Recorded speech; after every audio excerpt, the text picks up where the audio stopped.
Bagi Anda yang baru saja bergabung, berikut berita utama kami hari ini. Ayah, ibu, dan anak di Situbondo ditemukan meninggal di dalam rumahnya, diduga dibunuh.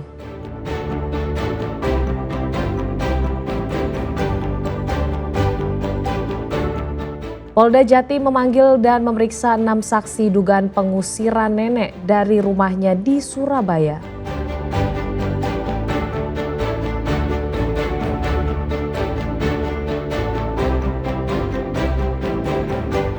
Magic Forest de Jawatan di Banyuwangi, rimbunnya pohon trembesi menawarkan suasana wisata yang sejuk sekaligus tenang.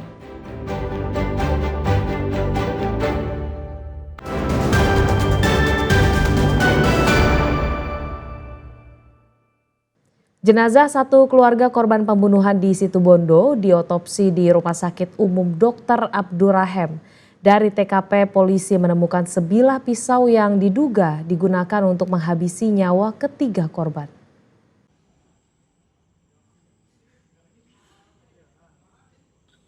Tiga jenazah korban pembunuhan satu keluarga di Desa Demung, Kecamatan Besuki, Kabupaten Situbondo, menjalani proses autopsi di kamar jenazah RSUD Dr. Abdurrahim Situbondo.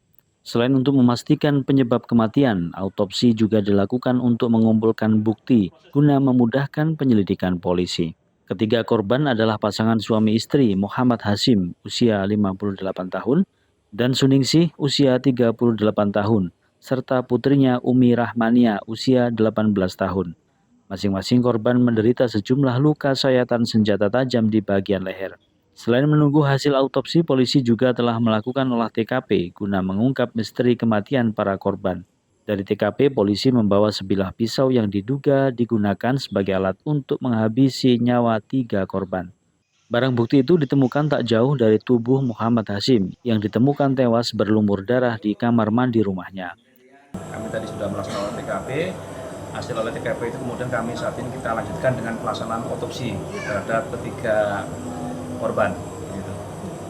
Untuk barang bukti yang diamankan di TKP sendiri tadi apa saja? Sementara kami tadi mengamankan beberapa item, antara lain ada mungkin pisau yang mungkin diduga sebagai alat, tapi kami belum bisa memastikan.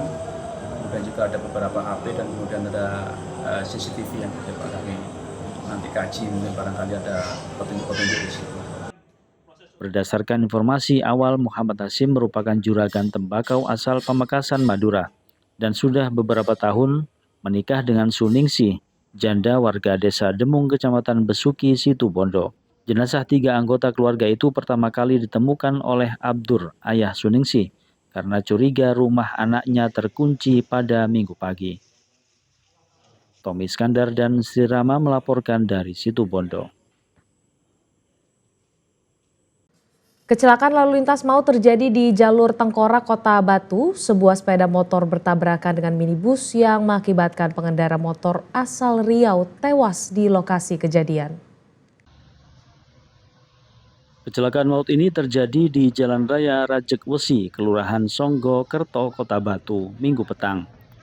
Sepeda motor yang dikendarai Jonas yang berboncengan dengan temannya bertabrakan dengan sebuah minibus.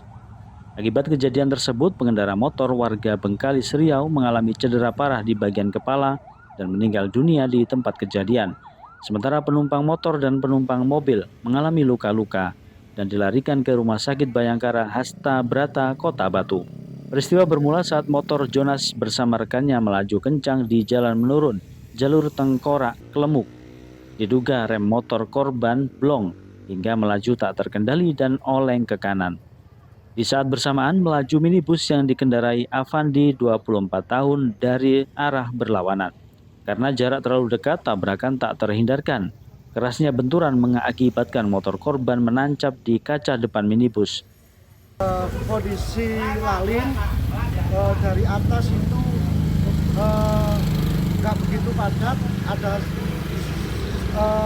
spill untuk buang ke jalur sebenarnya bisa. Cuma mungkin dia itu panik dibuang ke arah kanan terus.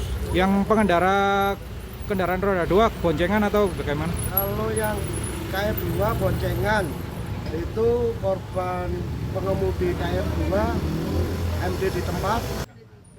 Saat ini kasus kecelakaan maut di jalur Kelemuk tersebut dalam penanganan Satlantas Polres Batu. Nur Ramadan dan Sri Rama melaporkan dari Kota Batu.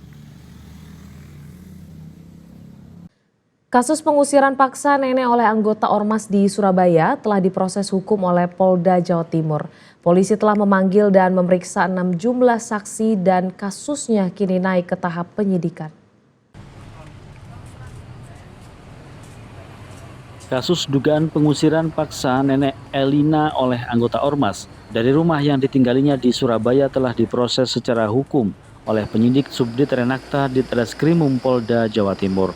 Proses hukum berjalan berdasarkan laporan sang nenek berusia 80 tahun ini terhadap para anggota Ormas serta otak di balik pengusiran.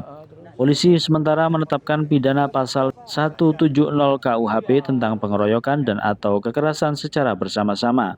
Saat ini penyidik Ditreskrimum telah meningkatkan kasus ini ke tahap penyidikan.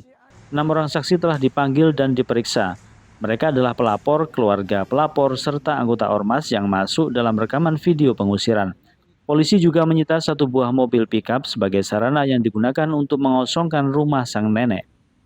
Bahwa kami akan proses perkara ini secara profesional, sesuai prosedur, independen, dan juga sesuai fakta. Demikian. Dan 6 saksi ini dari pihak mana saja, Nen? Dari pihak pelapor, keluarga pelapor, dan beberapa saksi yang ada di TKP kemarin.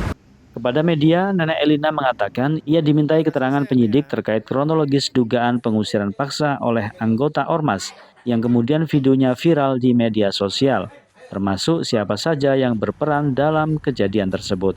Ini tuh saya tunjukkan yang letter C-nya sudah. Saya bilang, kamu kan janji juga membawa surat. Mana suratnya kamu? Diam. Cuma punya kita 2, punya dia katanya dijadikan 1. Terus mana saya lihat, dia diam aja cuma dikempit mapnya. Terus dia pergi mulu. Video viral pengusiran seorang nenek yang diduga dilatar belakangi sengketa rumah ini mendapatkan perhatian berbagai pihak. Wali Kota Surabaya Eri Cahyadi segera membentuk Satgas Premanisme, merespon peristiwa yang dialami oleh Nenek Elina, serta mengawal proses hukum di kepolisian. Kejadian ini sudah ditangani Polda dan nanti insya Allah saya akan ke Polda dan agar menjadi atensi. Masalah ini biar cepat selesai. Sehingga apa? Ada kepercayaan, ada trust warga Surabaya, ada keamanan untuk warga Surabaya. Kalau sampai seorang nenek itu dilakukan seperti itu. Tak hanya terusir, rumah yang telah ditinggali Nenek Elina sejak tahun 2011 ini telah diratakan dengan tanah oleh pihak yang mengklaim memiliki legalitas atas rumah tersebut. Wahyu Pratama dan Sri Rama melaporkan dari Surabaya. Rimbunnya pohon trembesi raksasa menyambut setiap langkah wisatawan di hutan Dejawatan Banyuwangi. Suasana sejuk dan nuansa magis layaknya hutan dongeng menjadikan tempat ini pilihan utama wisatawan untuk melepas penat mengisi liburan akhir tahun. Seperti apa keindahan alam Magic Forest ini? Berikut liputannya.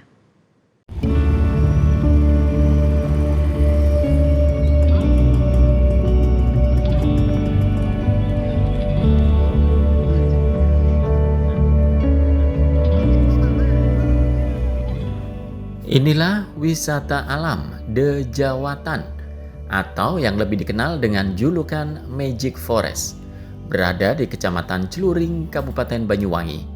Kawasan ini dulunya merupakan tempat pengolahan kayu milik perhutani.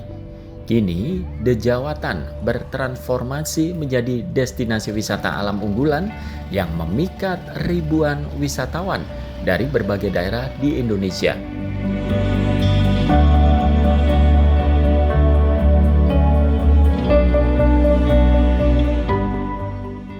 Daya tarik utama Dejawatan terletak pada jejeran pohon trembesi berukuran super jumbo yang diperkirakan telah berusia ratusan tahun.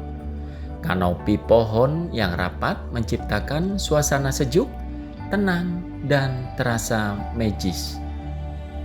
Tak sedikit wisatawan yang datang untuk sekadar menikmati alam, berfoto, hingga mencari ketenangan jiwa. Kalau saya pribadi Saya suka dengan alam ya, apalagi di hutan Jawatan ini banyak pohon bersejarah, pohon yang gede-gede dan susah saya temukan di tempat lain. Adanya cuma di Jawatan. Ya, sukanya apa Bu? Suasananya atau seperti apa? Suasananya juga tenang, ya meskipun ramai pengunjung juga tidak terlalu crowded. Terus lokasinya juga strategis, semua kendaraan bisa masuk jadi enak. Saya mau mobil pribadi, saya mau naik kendaraan umum bisa.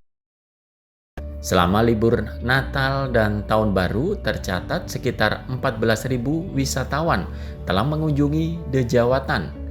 Jika di rata-rata setiap hari sekitar 3.000 orang datang ke kawasan wisata hutan ini. Namun tingginya kunjungan juga diiringi tantangan cuaca yang mudah berubah. Dari panas terik, cuaca bisa tiba-tiba berganti menjadi hujan lebat. Untuk menjaga keselamatan pengunjung, pengelola memberlakukan sistem buka tutup kawasan wisata saat kondisi cuaca tidak memungkinkan. Kurang lebih ada tiga biasa. Yang biasanya 700 sekarang bisa sampai 2.000, 3.000 untuk perharinya. Dalam event Nataru ini. Tantangannya apa? Tantangan di Nataru ini apa? Banyaknya wisata ini. Cuaca, Pak. Ya cuaca di seluruh Indonesia dan ya lumayan lah. Ini kebetulan 3 hari ini lumayan agak panas untuk Jawatan. Kita bikin buangan Mas, buka tutup untuk pintu masuknya Mas. Nanti kalau untuk cuaca nggak aneh ya kita tutup untuk loketnya. Untuk loketnya. Nanti untuk suruh berbalik aja daripada nanti ada sesuatu yang tidak. Tiket masuk wisata di tempat ini tak menguras kantong, hanya Rp10.000 per orang.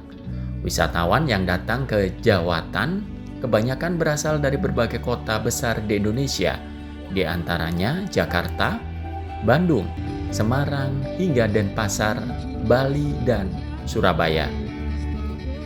Taufik Ferdiansyah dan Sri Rama melaporkan dari Banyuwangi.